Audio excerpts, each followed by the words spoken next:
Hey, Rooflines. Now we're going to talk about rooflines real quick. This is kind of interesting because there are a couple of different styles. There's a standard roof, A-frame roof. It just looks like an A. The angles come in. A lot of times they're a 10-12 or a 12-12. And that means, so every foot that they go over, they go up. So this is the rise and this is the run. So usually this is counted as 12 and this is going to be 4 or 10 or 12, whatever that could be. But when it's actually written, it's like this, 12, 12. So this would be a 12-12 roof, which would also be a 45-degree angle. That's a 12-12 roof because they go up the same as it goes over.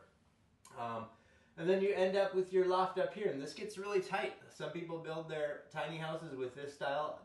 That's what's in this one actually is a standard roof. It's just a standard roof line, and you can feel it. It gets kind of closed in. It's really, really cute on the outside, but it doesn't offer as much room in the inside. So what a lot of people do, they'll put a dormer back here for the loft section, which is what we did, which brings that roof out like this.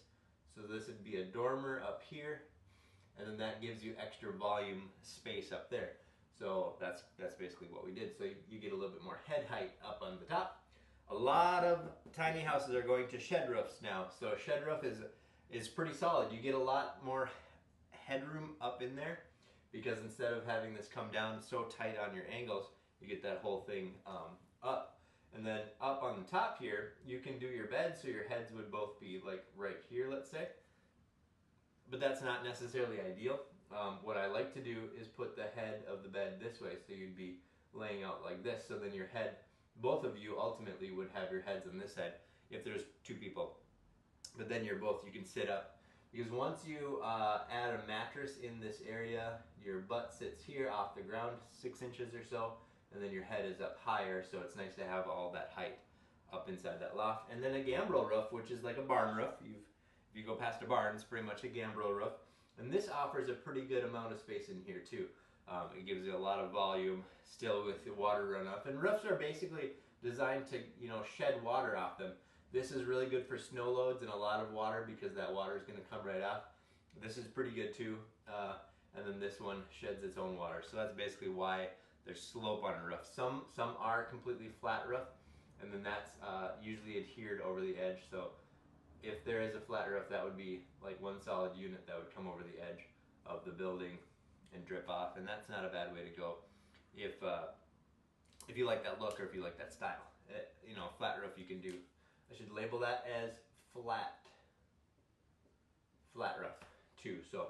But most I would say the shed roof is pretty standard, and a standard roof is pretty standard as well in most tiny houses. If I was going to choose, I've built both ways. I have not built a gambrel roof on a tiny house yet. I don't know if I ever will, maybe I will, but I would lean towards or push people towards a shed style roof or a standard roof that has a really low slope up here like that.